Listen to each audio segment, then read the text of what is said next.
Okay, it looks like we are live here. Let me change my view. Okay, first off, I wanted to welcome everybody to leavingthebayareas.com Market Insider Series, where every week we travel the country to visit some of the more popular places that we are seeing people relocate to. And today I'm super excited because we are going north up to the Pacific Northwest to Seattle, Washington. And I've got a great couple of speakers with me today. I've got Crea and Lindsey Gudger with Every Door Real Estate. Welcome, you guys. Thanks for having us. Absolutely appreciate you being on here. So we're going to talk about a lot of really good information. I'm excited to go through all this. And obviously there's a lot of people moving from the Bay Area up to the Seattle area, maybe for tech jobs, maybe for a lot of different reasons, but we're going to talk everything about Seattle, including real estate prices, cost of living, industry, technology a little bit, so we're going to get into a lot of different things. But before I get into that, for those of you who are on the live broadcast right now, we are going to, first of all, we'll launch a couple of polls. If you wouldn't mind filling those out real quick, takes a quick second, and that helps us to know, what information you're more interested in learning about. And we've also got a chat feature, and you can raise your hand, press that button, and let us know, what kind of questions that you have throughout the process here. So again, Angela, Lindsey, thanks so much for joining me today, and tell us, give us kind of a 60-second overview, what you guys are doing up there and how long you've been doing it.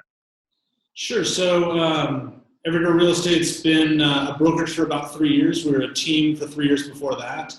Our 36 agents are the #1 selling team or group in Western Washington at this point. So we do a lot of business. I'm sure that sounds like bragging. I'm just trying to give you a sense of scale and an understanding of this market and all the sub-markets that we face in Seattle. And you've been, Lindsey, you've been involved in real estate, the corporate side of it, the brokerage side of it for quite a while, right? So you guys, you're pretty experienced in all this. So previous to getting into real estate, I was at Zillow for 6 years, along with my the co-founder of this company, Jason Gaspara, who was there for 7.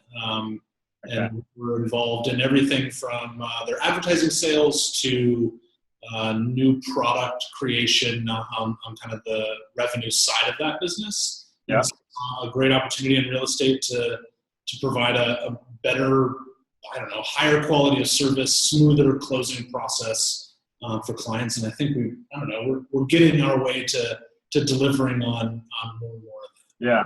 Well, you figure if you're going to follow in the footsteps, it's better to follow in the footsteps of a leader such as Zillow, right? Because they're really kind of on the bleeding edge of technology for real estate and being able to best service the client. But they're not on the brokerage side, which is why I'm not calling up Zillow to do this. And it's great to have you guys because you can kind of give us really the ins and outs on the local real estate market. So let's dive into that a little bit. I think for people who are interested in maybe going up to the Seattle area, again, they might be going up there if they're retiring, if they're following their kids or grandkids up there. Maybe they're going up to, through a job transfer with their company, or perhaps they're just thinking, maybe there's a better cost of living up there and possibly even an equal type of pay for the position that I'm in currently in the San Francisco Bay Area. So the next question becomes, how much does it cost, right? What does it cost to live there? So why don't you guys, kind of go through that with us? Give us some examples, some price ranges of some of, what you would pay and what you would get, in that area. Sure. So I guess Angela's going to load something up so that she can share her screen here. But before we dive into that, the thing that you should know about this area is there's huge variance. So within an hour of Seattle, you could spend a whole lot by Bay Area standards, or very, very little on housing. And we're going to walk you through kind of the 4 major areas as Angela's broken them up here. But this is far from an exhaustive list, right? If you came, we could be for hours to exhaust everything, but yeah. You got it. So I'm going to talk. We'll show a couple pictures here, but basically we're going to show you kind of an average house in each one of these areas. We're going to about an hour north, an hour south, and about 30 minutes east. And we're going to pull up the power of technology because, this is fantastic. All right, so we're starting off just right in the heart of Seattle. We have about a $900,000 house, 4-bed, 1 3/4 bath, about 1,700 square feet. Yeah, I think I can do it. Built in 1930. So you could find this house built last year for a very similar price, very similar square footage. It just wouldn't have quite the amount of land that sits around this particular property. So there's some variance in that. So, and then an average price condo running about $550, and that's a 1-bed, 1-bath, about 800 square feet. And this one was built in 2007. This is kind of the average price that we're going to see throughout the city of Seattle. We also then included just a lower end, kind of the intro level condo. We see a lot of people getting their foot in the door, closer to this 300,000 price point. And that gets you basically a 1-bed, 1-bath, about 430 square feet. And this one's built in 2003. Now, is this considered downtown area, these two examples that we've looked at? Great question. So if you go back a slide, that would be considered, that would be a condo that you would find more in the downtown core. Okay. Or within what I would define as like a walkable distance to all the major employers that have located downtown. Got it. This is going to be still a Seattle address, the one on screen now. It's still going to be a Seattle address, but it's going to be in one of the kind of outer neighborhoods. So if you think about, I don't know, New York has boroughs. Seattle's a very neighborhood-centric type of city, where from neighborhood to neighborhood, you see huge variance in who lives there, the type of housing, the type of amenities. This would be probably like, if I had to guess where this picture is, it would be North End. Yeah, so this is probably about 10 minutes outside of that inner downtown area. So Okay, so still pretty convenient relative to services and businesses and everything like that. Absolutely. Yeah. Okay, and a good price at that, yeah. Okay. A very commutable distance, either by public transport or by your own car, into downtown if that's where you're working. Got it. Okay. All right, so moving on. This is going to be the West Seattle area. It actually has a really, almost a small town sort of community feel to it. Average price house over there is going to be about $750,000. And once again, that gets you about a 3-bed, 1.5 bath, about 1,700 square feet. And this one's built in 1919. So West So a Seattle, lot of older homes, but they look like they're really well taken care of. some of them, as you can imagine, built, early 1900s house is going to vary pretty greatly. We've got some beautiful examples that have been restored or were kept nice and improved along the way. And then obviously you're going to run into tear downs. This is kind of upper end of that range. Okay. West Seattle's pretty unique. You're absolutely right. It feels separate. Like the way that you get to West Seattle has a lot to do with that. And geography as a whole in Seattle plays a big part in why the cost of real estate changes so much by distance. We have two huge bodies of water, Puget Sound on one side, Lake Washington on the other, that keeps the area that you can build small. This isn't like Texas where you can just keep building in bigger and bigger concentric circles. We have mountains and sound and a huge lake right in the middle of everything that puts some constraints on where you can build new homes. And for those in the Bay Area, it's probably very similar just because we kind of have the same thing. You can't really build east, and there's a lot of restrictions. I mean, just in our state overall, but especially the Bay Area on new build, they're building up, right? You just continue to build up in a lot of the, the more metro areas. Absolutely. So in the two exceptions to that, the two directions that we can go a little bit further out are going to be north and south. So that kind of leads us to our next slide here. And I'll tell you, the Everett area is sort of the first, big city, little town, just on the north side of Seattle. It's where we start seeing what people would consider as a little bit more affordable. I think it's where you start seeing those prices drop a little bit. Okay.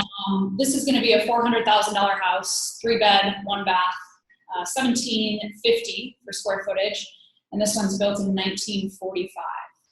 So driving so like this area, how far out would this be from like downtown area from Seattle? a good hour, a little bit more in heavy traffic. Yeah, a little bit less without. Right. So right around an hour commute north of Seattle. But you've cut your cost by more than half by giving up that commute. So now we're actually going to go over east of Seattle. We have the Bellevue area.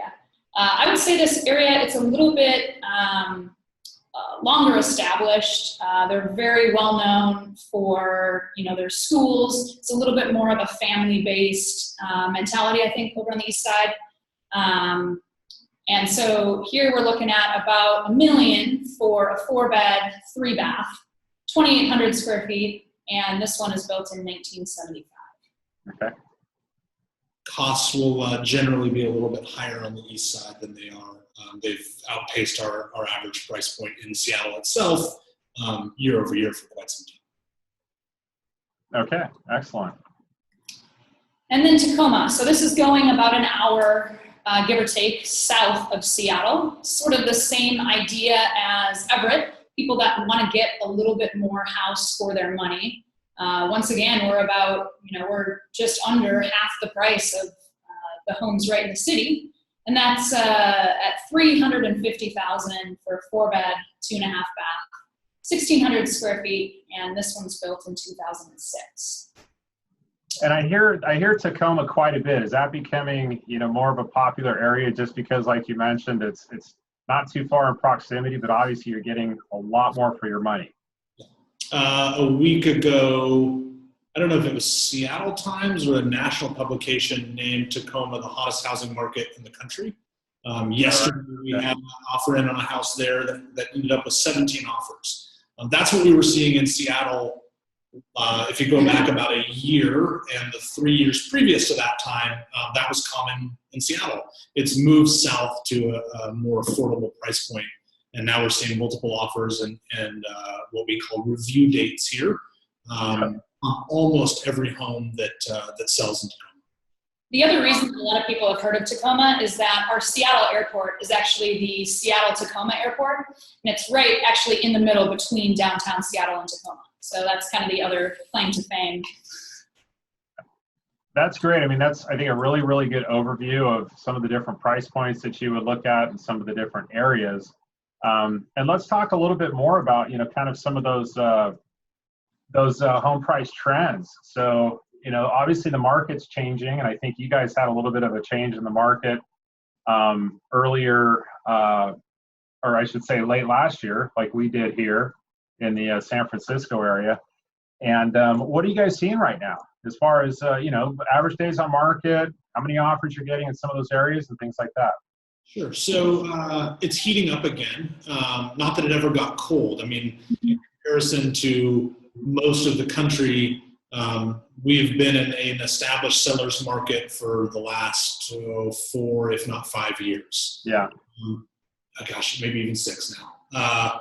There was a point at which about May last year where the seller advantage lessened a little bit. So we became a little bit less, but still very much a seller's market. And that went in through about December of 2018. January 2019, everything switched again, and we've been progressively selling off the inventory that had been built up. And now we're back in a position where sellers are not to the same level of leverage that they had, say, a year and a half ago, but in that direction again. Get outside of Seattle, anything affordable here is seeing multiple offers. And by affordable, we're talking about correctly priced, of course, right? You're not going to get $1 million for a $500,000 home, but anything under $450,000 is selling very, very, very quickly, regardless of where it is within an hour of Seattle. And so we're going to say that it is a seller's market. And like you said, same thing as the Bay Area. It's not like it was 2, 3, 4 years ago. Sellers may have an advantage, but there's still some good opportunities for buyers who are coming in. And a lot of it, like you said, is going to be very area dependent, right? Very much city so. specific, area specific as to what that looks like. What's your average days on market right now? I'm going to say average across the entire region is going to be 20 to 30 days. There are areas where it's 11 days. Yeah. The problem with all those numbers is the areas that it's 11 days, it's purposefully 11 days because the seller says, I'm not going to look at offers until a week from now. So you get 7 days automatically, right? Could be quicker. Right. I would guess that if you took that off and we didn't have that practice in the hottest areas of Seattle, you could be under 5 days as an average days on market very easily. Okay, got it. So let's say, for example, if I'm in the tech industry, and obviously we're going to talk about that a little bit more, Seattle's tech industry is very, very hot, and it's mirroring and competing with San Francisco and Silicon Valley on a lot of different levels. But if I'm looking to potentially relocate up there, of the different areas that you guys talked about, you talked about Seattle, as far as single families, condos, West Seattle, North, East, and South. Where would I most likely be interested in focusing on maybe one or two areas if I'm coming up to, let's say that if I'm single or if I'm married but coming up, no kids yet, where am I going to focus at? I mean, the best opportunity that exists right now is downtown condos. And a couple of things go into that, but if I were looking for a good deal, like that was my driving force, and I was looking for something that, on a 5 to 10 year horizon was going to appreciate quite well, I don't think there's a better opportunity than a downtown condo right now. Got it. For a bunch of different reasons. We have a ton of apartment buildings that just finished, so you have some competition, right? I could rent or I could buy. Sure. So sellers in downtown condos are having a harder time selling, which means that you've got a better opportunity as a buyer to get a great deal on something. So that would be one of the first places I look.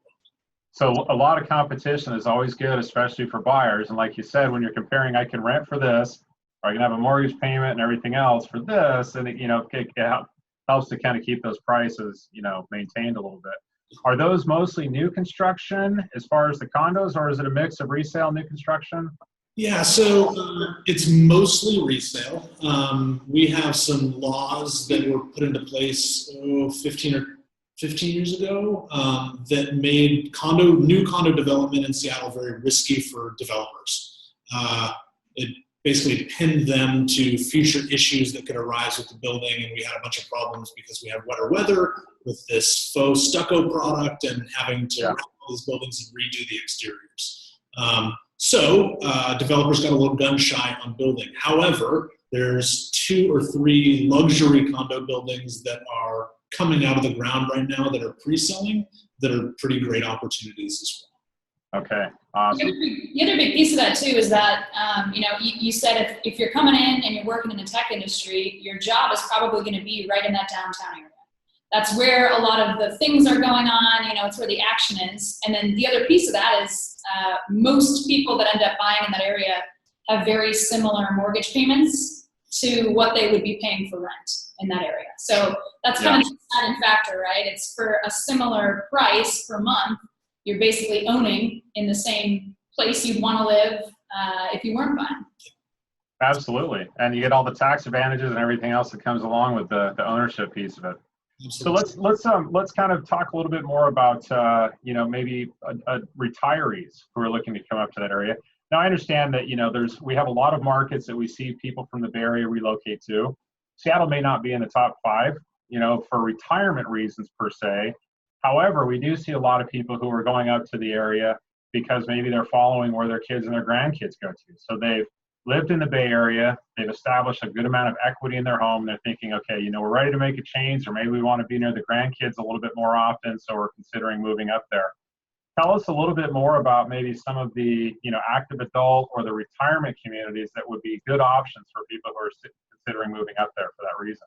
Absolutely. Well, I would just say also that Seattle as a whole is going to be a really active community. We have a lot of things like farmers markets and events in the park. And so a lot of the things that I think, most people are looking for when they're, looking into buying into a community like that, they can find other places here.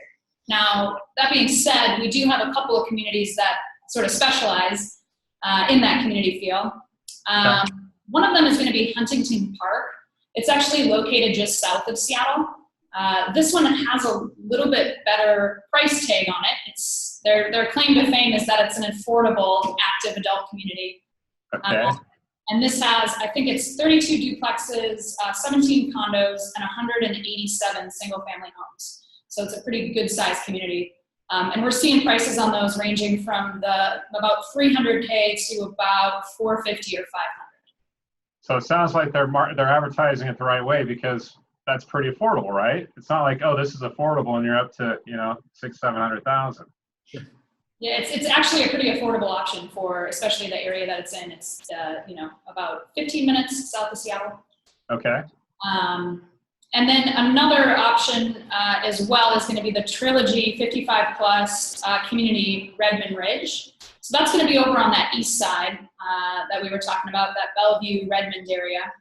And this is a little bit more focused on sort of the higher end luxury side of things. You know, this one, it has 1,600 single family homes that range in the $500,000 range up to about 1.3 million. That's so this is a little bit range. more luxury. They have a golf club, you know, community center, pool and spa, fitness facility.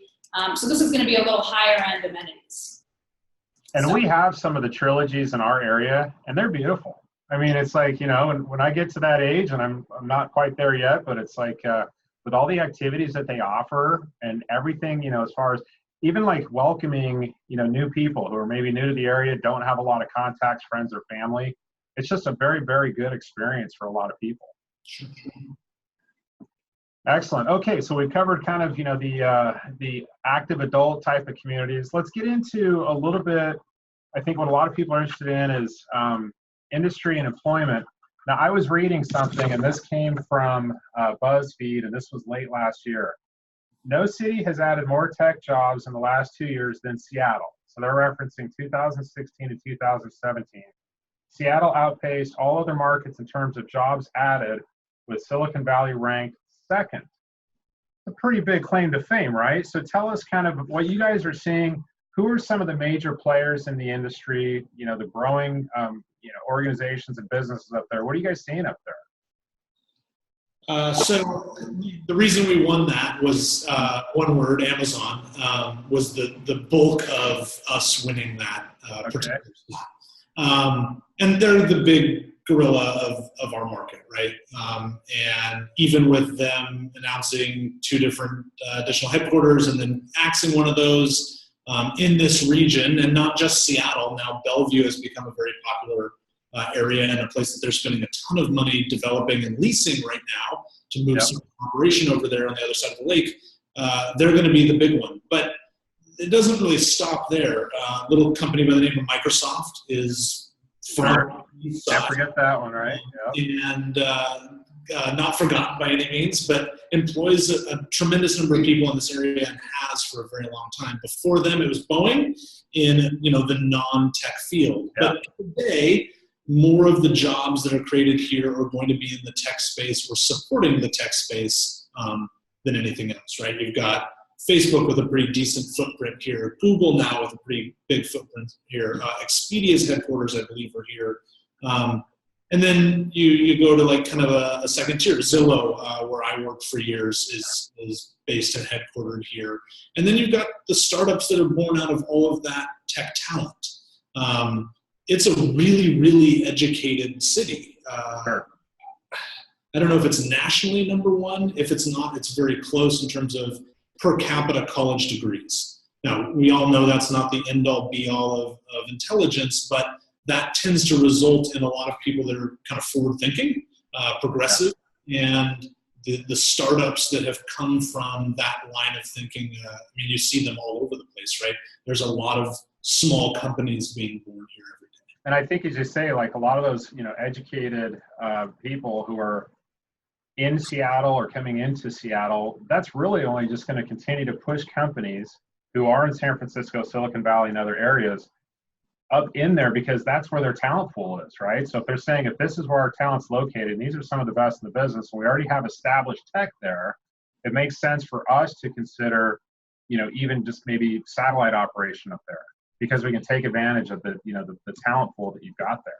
Absolutely. I mean, once Amazon's established, right, it makes sense to go open up next door and try to snag a few developers here and there from that workforce. And Follow the leader, right? If Amazon's up there, there must be a reason, and yeah, maybe we can ride the coattails and grab some of their talent from them. Yeah. So we've talked a little bit about what's going on with tech, but tell us a little bit more. I mean, that kind of leads into, you said education. You know, people are very highly educated. What are some of the larger, you know, universities or, you know, just educational facilities up there that are very popular, that are churning these people out? Yeah, we have the University of Washington, and I think that's probably our kind of biggest claim to fame in the area. That's just going to be just north, on the north side of Seattle, just a few minutes outside of downtown.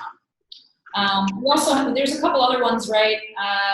In Seattle, we have both Seattle University and also Seattle Pacific University as well. So, to give you kind of a sense of scale, University of Washington is somewhere between 35 and 45,000 undergraduates. So, big major university with a research focus to a degree that's driving a lot of that. You know, a lot of the folks that are working at these major tech companies were not educated here, though. It's a lot of relocation, especially where you're sitting right now. Folks that worked in tech in the Bay and wanted a more affordable lifestyle 4 years ago, right? Seattle was maybe first or second or third on your list of places to look at. And I would imagine like a lot of the companies that are in there are probably working with the universities and the education system to help, you know, fund programs, right, that are really geared towards continuing to better people and better prepare them for the market. Absolutely. Yeah. Okay. So let's talk a little bit about, you know, Californians don't much like to talk about taxes. It tends to be a sore subject because, you know, usually when you rank really high at something, it's a good thing, but in our case, not always a good thing. Washington is known for no income tax. Am I right? It is. So it's wonderful. We do have you beat here. We do not have a state income tax. Okay. So give me kind of an idea. And look, I know we're across the board on this, and we're going to use some averages, and we have to say that we're not CPAs or, you know, that sort of thing.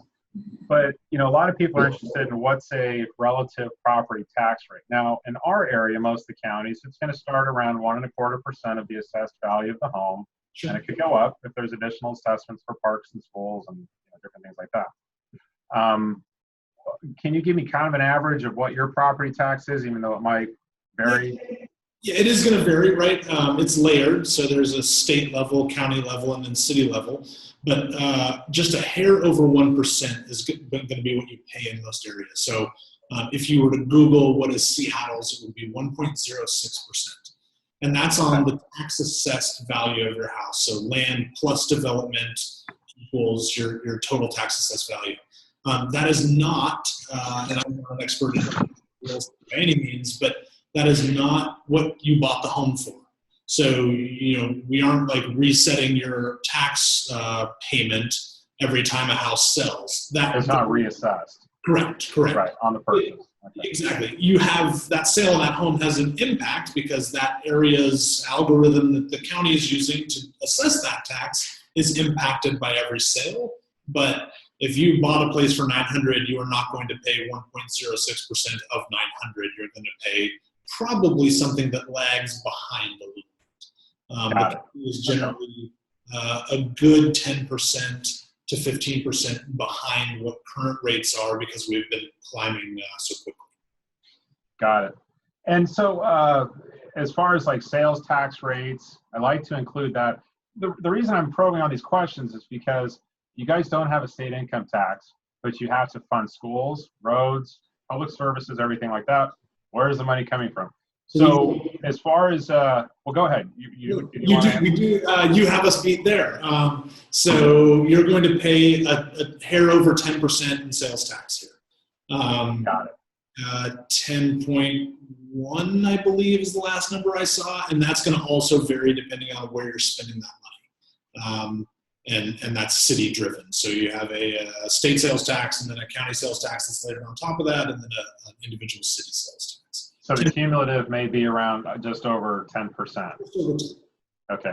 And we're at, again, it varies a little bit per county, but we're a little bit over, 8.25%, and up, in some cases. So although we have you beat, if we kind of look at the overall, your bottom line taxable situation with no state income tax, that obviously is a big benefit to a lot of people. And as we tell a lot of people, if you're considering making a move, whether it's to Washington or to, Oregon or anywhere else, certainly talk with your financial planner and your CPA to find out what kind of impact does that have on you, whether you're, working age or whether you're retirement or retiring soon, how, the state's laws might impact you. It's obviously a really big planning piece. Very smart. Yeah. I want to remind everybody, if you have any questions, feel free to raise your hand and let us know. We'd love to have some questions. Talk a little bit about healthcare. So we talked, and that seems to be one of the biggest questions that I get, especially with people who are, getting into their 50s. They're thinking, if this is going to be the last move that I make is to this area, maybe not the specific house, but to this particular area, I have to make sure that I'm comfortable with, the service providers for healthcare that are in the area. So tell us a little bit about, maybe some of the hospitals and clinics and where they're located at in relation to, the downtown Seattle area. Yeah, so we actually have quite a few really well-known hospitals that are right within the city limits of Seattle. With the University of Washington, we have that UW Medical Center, which is a nationally known hospital. Okay. We have Seattle Children's Hospital, located right downtown. We have Swedish, Virginia Mason, and Kaiser Permanente. I'll tell you, all those areas we talked about earlier, kind of north, south, east, and west, each have their own little cluster of hospitals in them. So you're never too far away. You're never an hour out from a hospital. You're always a few minutes from something. So.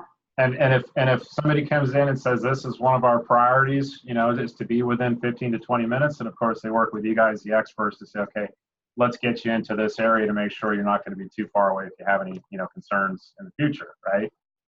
Absolutely, totally here. There's every one of these major hospitals has a number of satellite offices as well throughout the city. So we are well covered when it comes to healthcare.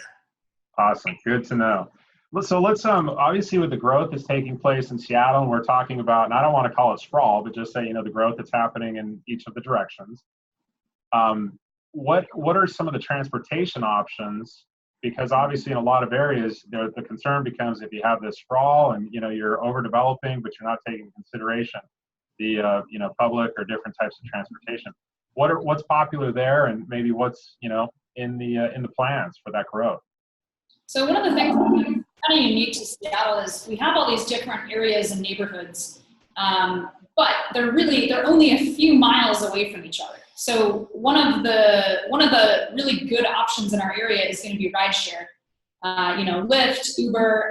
We see people coming from other places, and they're just shocked that almost, no matter what part of the city they're in, they can get a car within a couple minutes. Yeah.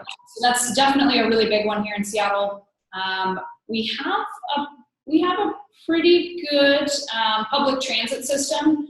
Right now we have a light rail that runs from basically that Seattle-Tacoma airport up to downtown Seattle.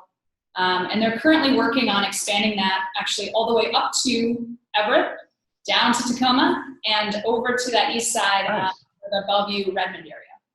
What's kind of the time frame for that? Have they said? Because usually you double it, but That's the question. Every time they got to stop, right, it's further and further out. So University of Washington, no, you can go further north than that. I think you can go to the U District now, which is 15 minutes north of the core of downtown. And I think every 5-ish years or 3-ish years, they open an additional stop further north. East side is probably a good 5 or 6 years out. But layered on top of that light rail system is a pretty good bus system that utilizes HOV lanes, and so you're moving faster than you would if you were driving your car. I think we have rough traffic here, not terrible, but not not great, but I think we've got some public transportation options that can speed up your community if you're willing to use. And I think that's always a challenge, right? For any large growing city, especially a city that's growing up, you know, and trying to grow out at the same time, it's challenging, you know. So it's being able to, you know, figure out how to put all that together. I want to we have a question here. Any retirement communities with continuing care components? So I'm assuming that kind of gets into more of assisted living, or you know, more of, you know, the dementia care, maybe more of those, you know, specific care options. Sure. So lots of options in that space at greatly varying price points. I've actually been through this search not too long ago for aunts and uncles, and it's something that we're relatively familiar with. You could be in the core of downtown. One of the best facilities in the city sits right above our convention center in the middle of downtown. Like, do not need a car type of living situation with Uber if you need to go a little bit further than you want to walk. And as you go out from there, it gets less and less expensive, right? It's location is kind of the key to that world as well. If you go up north of Seattle or even beyond and got out of a Seattle address, you could find very affordable living in that world where you were in maybe what feels like an apartment or a condo to start with, and there's progression right through hospice with different levels of assistance along the way. And I think those are really cool because we're starting to see some of those types of communities, and not necessarily in the Bay Area, but in a lot of other areas. They're very forward thinking. You know, they're saying we're going to put together, you know, kind of an active adult 55, but within that community, we're also going to, you know, leverage that into options, you know, for assisted living. Maybe it's, you know, dementia, memory care, and then to hospice. So it's almost like they can encapsulate all of those services into one community. So it makes it a very, very easy transition, right, for the individual, you know, through that process. Absolutely. Yeah. Okay, so let's talk about what's fun to do up there. What are some of the popular, you know, recreation activities and you know, things like that? If I come up there, what are you going to take me to do? Yeah, well, the big one is that Pike Place Market. That's the thing everybody knows Seattle for.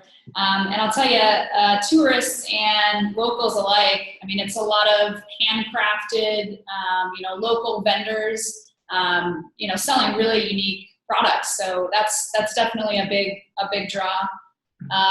We have the Seattle Art Museum, the Pacific Science Center. Another big one for this area, you know, we talked about it being a really active area. We have a lot of hiking that's within an hour to 2 hours just outside of Seattle. So, you know, you can be right in the hustle and bustle, and within an hour or so you can be out in nature and you know, really get some cool views and cool hikes. Yeah. I think active outdoors is big here. You know, you've got skiing 45 minutes away during winter.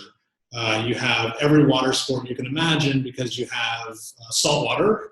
So if you're more like fishing inclined or whatever, you have that. And then you have Lake Washington that's going to be a little bit warmer that people are boating on all the time as well, and everything in between. If you are interested in getting outdoors and can deal with the Seattle, I guess, mist you'd call it. We don't really have rain here. Just kind of the mist. I like that. There's a lot to do. And if you were more of an inside person, you know, we're a major metropolitan city. Everything that you can think of that is in other major metros you're going to find here. What you won't find there that you will find here is outdoor stuff. Hiking, biking, you know, all that stuff is a stone's throw away. And it seems like people along the West Coast, right, are just generally pretty into health and fitness, right, and outdoor activities. And so, you know, kind of what we're used to seeing here is probably a lot of what you guys see up there as well. Yes. Yeah. And I guess you're close to Victoria, which is just north. About how far is that? It's been a while since I've done that. So we have an actual passenger ferry that leaves from downtown Seattle and goes straight to Victoria, called the Victoria. I don't know, is that an hour and a half ride? That's okay. Yeah. Vancouver is a 3-hour-ish drive. Yeah. You know, a major North American international feeling city just on the other side of the border into Canada. So you're in 3 hours south to Portland, and if you want desert, you're 2 hours east, and you're over the mountains into what feels like a different state, really. There's a lot of options if you're looking to get out of town and don't want to go too far, that you can just simply drive to from Seattle and have a completely different feel. And that's nice. I think that's one of the benefits we have as well, and it's very similar. You want to be able to not have to jump on a plane, but just say, for a long day or maybe an extended weekend, we're going to go somewhere and just feel like we're completely out of the area for a couple of days. It's a nice feeling. Absolutely. Yeah. So let's talk about, getting into more of the weather. Now, people, I guess, outside of Seattle call it rain. Lindsey, I guess you call it a mist. But tell us about what's going on there. Is it really raining most of the time, or is that just is that what people say? It rains a few minutes every day. We get a light little sprinkle, but we don't see a lot of the hard thunderstorms. The big rains that maybe the middle part of the country is well known for. So it doesn't happen very often here. Yeah, when people say rain, people in Seattle think I think this way, small drops. I throw on a rain jacket and I'm going to go do all the things I would do in any other day. Yeah. People from other parts of the country, when they hear rain, are like, yeah, I'm going to get soaked if I go outside. That's not really what we have here. It's kind of a mist. Well, and that might be similar to what we get in San Francisco, which sometimes creeps over into the East Bay Hills. Yeah. But it is a mist, and a lot of times it burns off, so it's actually kind of nice sometimes, right? I mean, you enjoy that because it might start off a little bit cool in the morning, warms up in the afternoon. And then do you guys see that in the summertime as well, or is that year round? Yeah, I mean, our summer probably starts in July-ish. July, August, September are going to be the key amazing months to be home. That's when you don't want to go on vacation because it's so beautiful here. Winter can be dreary. I mean, if you're affected by not having enough days of sun, that's when you're going to want to plan your travel, right? We have a major hub, just like you guys. You can get basically anywhere you want to in the country with a direct flight from Seattle. And so you have options. It's green here. You don't get that without at least a little bit of rain. Well, and it's beautiful. I mean, if you look along, the northwest of the country and the west coast, I mean, it's beautiful. It's unlike anything anywhere else. And, obviously we experience that here. We appreciate it.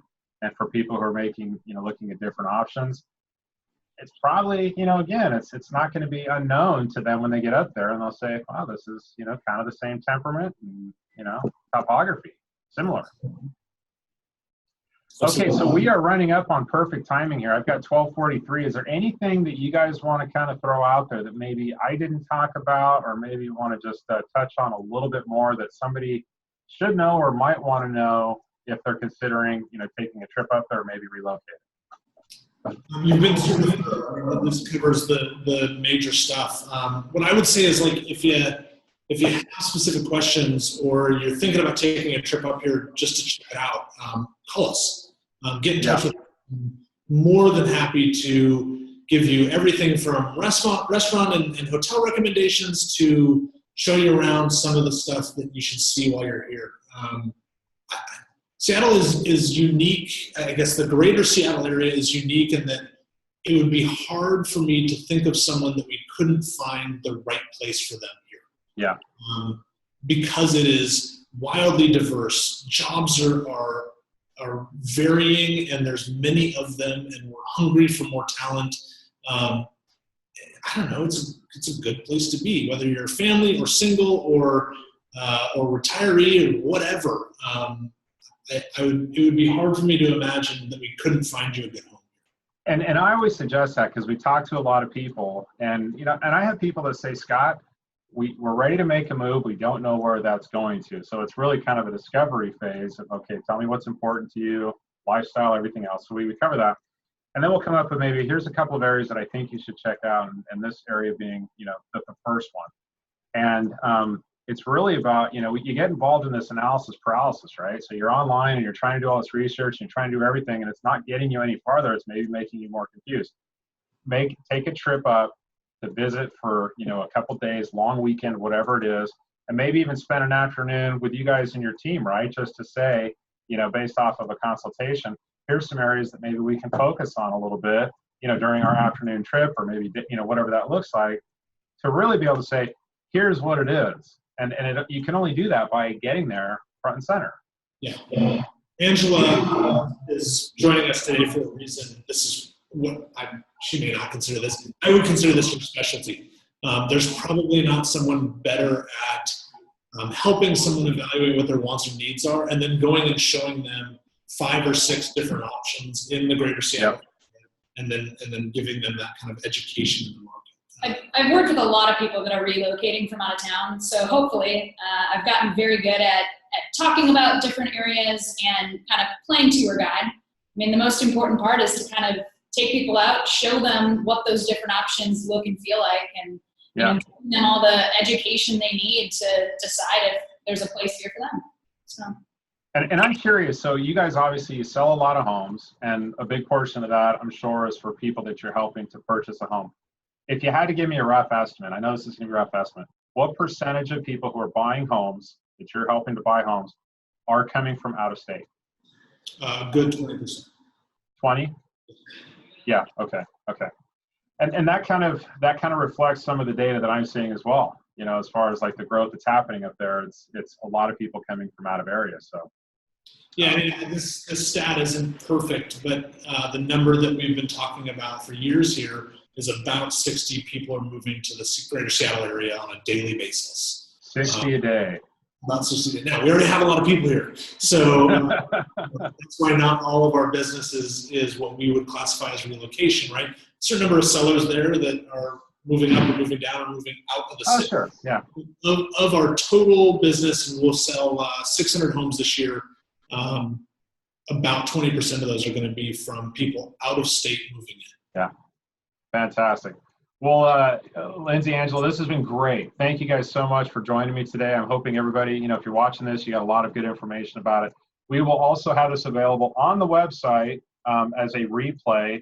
If you missed some of this, or maybe if you wanted to pass it along to a friend who wanted to get some information on Seattle, we'll have that at marketinsiderseries.com.